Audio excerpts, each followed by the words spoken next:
नमस्कार, lead India publishers association के इस सेशन सवाल आपके में आपका बहुत बहुत स्वागत है। एक सवाल आया था, मैं उनका नाम नहीं बताऊंगी क्योंकि उन्होंने रिक्वेस्ट किया है। उनके साथ क्या हुआ, वो फील्ड में विज्ञापन लेने के लिए गए थे और उनके ऊपर ब्लैकमेलिंग का आरोप लगाकर उनके ऊपर एक झूठा मुकदमा कायम कर दिया है रिपोर्टर, लेकिन उन्हें ब्लैकमेलर साबित किया जा रहा है। इसी सवाल का जवाब देने के लिए हमने एक और वीडियो बनाया था, ये उसी के सीक्वेंस में है कि अगर आप भी फील्ड में जाते हैं और विज्ञापन लेते हैं, क्योंकि हमने बताया था कि मीडिया का जो फूड होता है वो विज्ञापन होता है, मीडिया का सोर्स ऑफ इनकम विज्ञापन यानी एडवर्टीजमेंट होता है। तो जब आप फील्ड में एडवर्टीजमेंट लेने जाते हैं तो आप कैसे उसको जस्टिफाई करेंगे कि आप मीडिया हैं और आप विज्ञापन लेने के लिए गए हैं, ना कि ब्लैकमेल करने के लिए। तो उसके कुछ तरीके हैं, उसमें आप अगर काम करेंगे तो आपके लिए अच्छा होगा। खास तौर से ये उन डिजिटल प्लेटफॉर्म्स के लिए अच्छा होगा जो कि अभी मीडिया नहीं बल्कि एक कंपनी के नाते काम कर रहे हैं, और साथ ही जो लीड इंडिया फ्रेंचाइजी लेकर काम कर रहे हैं ये उनके लिए भी है। हालांकि उन्हें हम पहले से ही गाइडलाइंस दे चुके हैं कि वो फील्ड में किस तरह एडवर्टीजमेंट की डिमांड कर सकते हैं। तो सबसे पहले, अगर आप भी एक डिजिटल प्लेटफॉर्म है यानी केवल पोर्टल है आपका, MSME रजिस्टर्ड होकर आप काम कर रहे हैं, तो सबसे पहले आप अपने रिपोर्टर या फिर अपने मार्केटिंग एग्जीक्यूटिव्स को रखिए।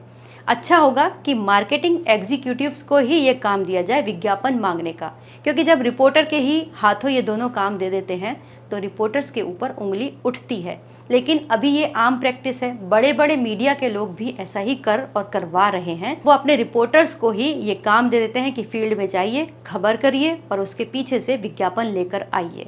और जो स्ट्रिंगर्स हैं, जो फील्ड में दूर दराज में काम करते हैं, गाँवों में, छोटे छोटे कस्बों में, उनके ऊपर तो ये प्रेशर और बढ़ा दिया जाता है।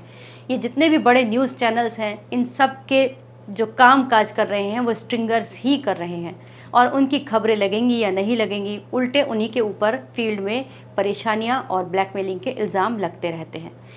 तो फिर इसमें बचने का तरीका क्या है? बचने का तरीका ये है कि आपने अपनी कंपनी तो बना ही रखी है, आपने उसे MSME रजिस्टर्ड करवा रखा है, तो आप अपने रिपोर्टर को ये काम मत सौंपिए, मार्केटिंग एग्जीक्यूटिव को सौंपिए। अगर आपके पास मैन पावर कम है, एक ही व्यक्ति है, दो ही व्यक्ति हैं, तब फिर इस तरीके को अपनाइए। तो सबसे पहले आपको एक रेट कार्ड बनवाना चाहिए। रेट कार्ड मतलब आप बताएंगे कि आप एक डिजिटल प्लेटफॉर्म है या फिर आप एक मीडिया है, अखबार है, तो उसके लिए आप अपनी कंपनी का नाम लिखेंगे और प्रॉपरली उस पर पूरी डिटेल, रजिस्ट्रेशन नंबर और एड्रेस लिखेंगे। और जो एडवर्टीजमेंट आपके पोर्टल या फिर आपके अखबार या फिर आपके टीवी चैनल पर चलेंगे, उसके क्या अलग अलग स्लॉट हैं, क्या रेट हैं, वो आप वहाँ पर मेंशन करेंगे।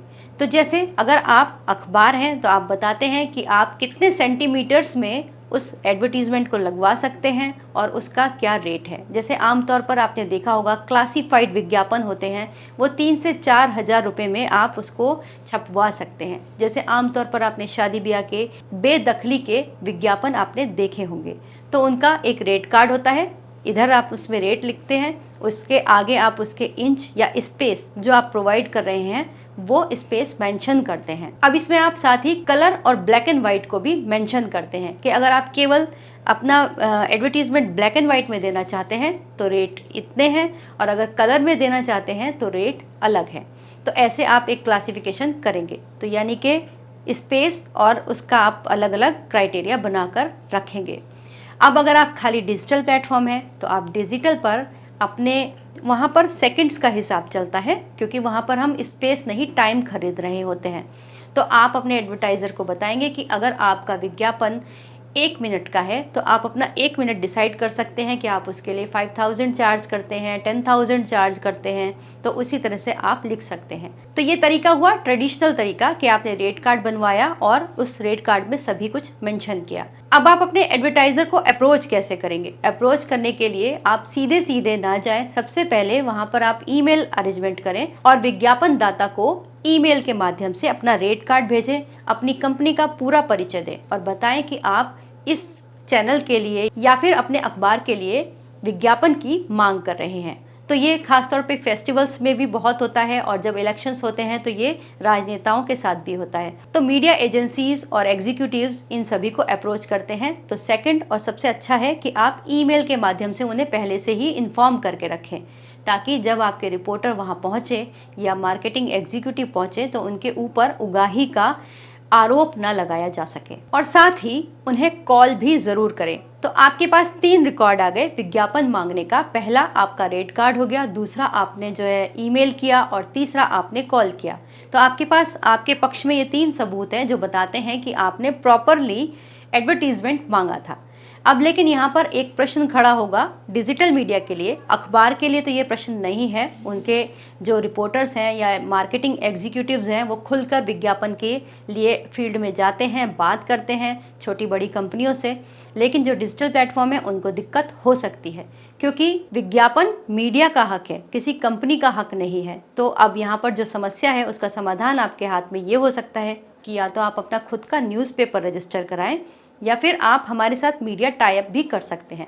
आपको यहाँ पर ये बेनिफिट रहेगा कि आप हमारे टाई अप के थ्रू मीडिया कहलाएंगे और आप मीडिया की तरह ही काम कर सकेंगे। और जो भी विज्ञापन आप फील्ड से लेंगे उसमें से आपको कोई भी रेवेन्यू हमारे साथ शेयर नहीं करना है। हमें आपका कोई भी मॉनिटरी जो भी बेनिफिट है उसमें अपना शेयर कुछ भी नहीं चाहिए। सिर्फ हम एक ही चीज़ चाहते हैं कि आप केवल और केवल जनता की सेवा करें और न्याय के लिए हमेशा आवाज़ बुलंद करें। तो आपके सामने जो ये ऑप्शन थे इनको फॉलो करें। अगर इससे संबंधित कोई सवाल हो, आप कुछ जानना चाहते हो, तो आप हमारे हेल्पलाइन नंबर 9899744568 पर कॉल करें या फिर व्हाट्सएप कर दें, और या फिर आप हमें कमेंट बॉक्स में भी अपना सवाल छोड़ सकते हैं। उम्मीद करते हैं ये वीडियो आपके लिए उपयोगी होगा। अगर अच्छा लगे तो इसे लाइक कीजिएगा, शेयर कीजिएगा और सब्सक्राइब भी कीजिएगा। वीडियो देखने के लिए बहुत बहुत धन्यवाद।